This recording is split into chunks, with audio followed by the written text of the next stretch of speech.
নমস্কার বন্ধুরা, আজকে আমি আপনাদের সঙ্গে শেয়ার করব একটা গাজরের রেসিপি। একেবারে অল্প দুধ দিয়ে তৈরি এই গাজরের রেসিপি কিন্তু প্রত্যেকের ভালো লাগবে বলেই আমার মনে হয়। তো বন্ধুরা চলুন কথা না বাড়িয়ে ভিডিওটা শুরু করি। তার আগে ছোট্ট একটা রিকোয়েস্ট, চ্যানেলে নতুন হলে চ্যানেলটা সাবস্ক্রাইব করতে কিন্তু ভুলবেন না। প্রথমে গ্যাসে একটা কড়াই বসিয়েছি, তাতে দেব ঘি।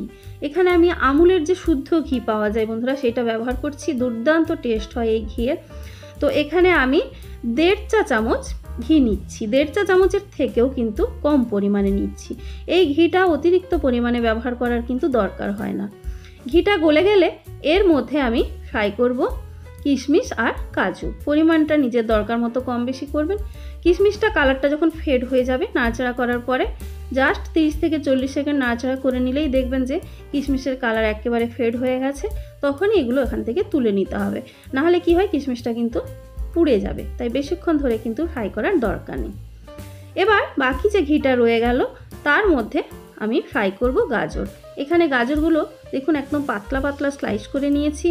আর এই গাজর এখানে বন্ধুরা পরিমাণটা 3টে মাঝারি সাইজের গাজর রয়েছে। তো বন্ধুরা এবার আমি কড়াইয়ের মধ্যে গাজরগুলো দিয়ে দিচ্ছি। এই গাজরগুলোকে উল্টে পাল্টে একটু ফ্রাই করতে হবে।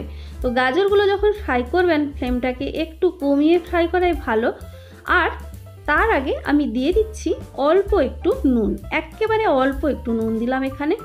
গাজরটা উল্টে পাল্টে ফ্রাই করার সময় যেটা বললাম, ফ্লেমটাকে কমিয়ে দেবেন, না হলে গাজর কিন্তু পুড়ে যেতে পারে। পুড়ে গেলে ভালো লাগবে না, আবার একেবারে যদি কাঁচা থাকে তাও কিন্তু রেসিপিটা ভালো লাগবে না। দুই দিক উল্টে পাল্টে যখন দেখবেন গাজরের গায়ে বেশ হালকা হালকা স্পট এসে গেছে আর গাজরের কালারটা দেখবেন ভাজা হওয়ার ফলে একটু চেঞ্জ হয়ে এসছে, তখন বুঝবেন যে গাজরটা ফ্রাই হয়ে গেছে। অতিরিক্ত ভাজাও যাবে না, আবার কাঁচা যেন না থাকে সেটাও দেখবেন। ঠিক এরকম যখন গায়ে একটা স্পট দেখতে পাবেন তখন বুঝবেন গাজরটা কিন্তু ফ্রাই হয়ে গেছে। তো এবার আমি এর মধ্যে অ্যাড করছি 500 ml গরুর দুধ। তো বন্ধুরা কম দুধ দিয়েই বানানো এই রেসিপি, মানে 3টে গাজরে 500 দুধ যথেষ্ট, মানে অতিরিক্ত পরিমাণে দুধ দিতে যাওয়ার কোনো দরকার নেই। এবারে এটাকে ভালো করে একটু মিশিয়ে নিচ্ছি এবং গাজরটাকে এই দুধটাকে ফুটিয়ে সেদ্ধ করতে হবে। ফ্লেমটাকে একটু কমিয়ে এটা সেদ্ধ হতে থাক। তো এর মধ্যে আমি একটা আপনাদেরকে গুঁড়ো তৈরি করে দেখাবো।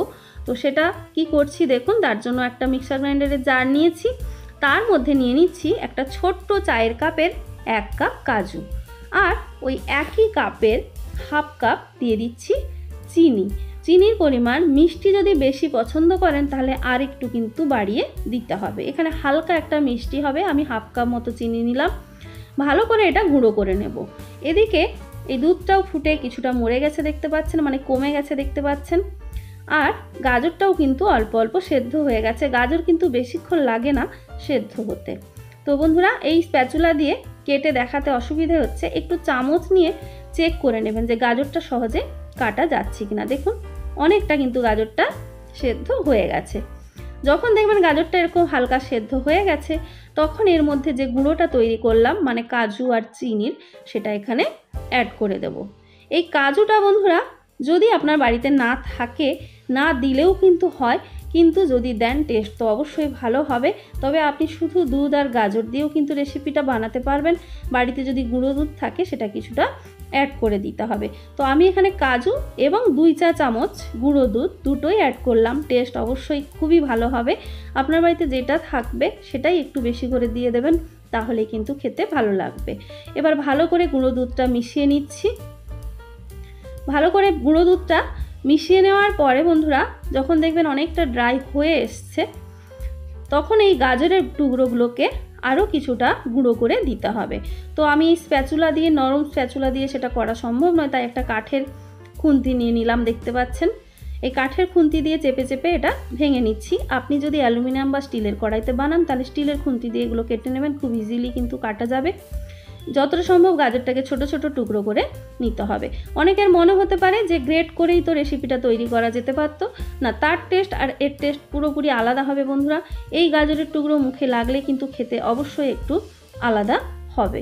তো এবারে ভালো করে যখন এরকম দেখুন মিশে গেছে, গাজরগুলো টুকরো টুকরো হয়ে গেছে, অনেকটা ড্রাই হয়ে গেছে দেখতে পাচ্ছেন, সেই সময় এর সঙ্গে আমি অ্যাড করব আরও 1 কাপ 120 ml কাপ, তার 1 কাপ গরুর দুধ। তাহলে এখানে টোটাল 620 ml মতো গরুর দুধ ব্যবহার করলাম। এবারে ভালো করে এটাকে মিশিয়ে নেব। মিশিয়ে নেওয়ার পরে বন্ধুরা এখানে আপনি দুইভাবে রেসিপিটা রাখতে পারেন। একটা একটু পাতলা করেই রাখতে পারেন পায়েসের মতো, বা আরও কিছুটা ড্রাই করতে পারেন গাজরের হালুয়ার মতো, দুটোই করতে পারেন। তো মাঝে একবার মিনিট 2 ঢাকা দিয়ে রেখে দিতে হবে, যাতে গাজরের টুকরোর মধ্যে আরও ভালো করে কাজু গুঁড়ো বা চিনি বা দুধের ইয়েটা ভালো করে ঢুকে যায়। যেহেতু টুকরোগুলো একটু বড় আছে, এই টুকরোগুলো খেতে কিন্তু মুখে যখন লাগবে বন্ধুরা দুর্দান্ত লাগবে খেতে। একবার অবশ্যই এইভাবে ট্রাই করে দেখবেন। তো 2 মিনিট পর ঢাকা খুলে এবারে আপনি যেরকম অবস্থায় নামাবেন, সেটা শক্ত কিছুটা করে নিতে পারেন বা এরকম পাতলাও রাখতে পারেন। সেই অবস্থায় চলে এলে তার মধ্যে কাজু আর কিশমিশ যেটা ভেজে রেখেছিলাম সেটা অ্যাড করে দেব। তারপরে আর একটু নাড়াচাড়া করে এটাকে নামিয়ে নিতে হবে। আর বন্ধুরা এই যে দেখছেন কড়াইতে অনেকটা লেগে রয়েছে, এগুলো কিন্তু কখনো কাঠের হাতা দিয়ে বা যদি অ্যালুমিনিয়াম স্টিলে রান্না করেন স্টিলের খুন্তি দিয়ে ভালো করে পরিষ্কার করা যায় না। তার জন্য অবশ্যই আপনাকে ব্যবহার করতে হবে এই সিলিকনের যে কোনো স্প্যাচুলা দিয়ে। আপনি দেখবেন এটা এত সুন্দর করে উঠে আসে। রেসিপি কোনো রকমভাবেই কিন্তু অপচয় হয় না, মানে নষ্ট হয় না, কড়াইতে লেগেও থাকে না। দেখুন কত ইজিলি সুন্দর করে কিন্তু উঠে আসছে। এরকম অবস্থায় এলে এটা নামিয়ে নিতে হবে। আর এটাকে সার্ভ করার জন্য অবশ্যই বলবো ঠান্ডা করে তারপরেই সার্ভ করবেন, কেননা ঠান্ডা হয়ে গেলেই যে কোনো মিষ্টি জিনিস বা পায়েস জাতীয় জিনিস খেতে কিন্তু ভালো লাগে। এটাকে যতটা সম্ভব ঠান্ডা করে তারপরে কিন্তু এটাকে সার্ভ করবেন। তো বন্ধুরা এই ছিল আজকের রেসিপি। যদি আপনাদের ভালো লাগে তাহলে লাইক, কমেন্ট, শেয়ার আর সাবস্ক্রাইব করতে ভুলবেন না। সাবস্ক্রাইব করার সময় পাশে থাকা বেল আইকনটা একটু প্রেস করে দেবেন।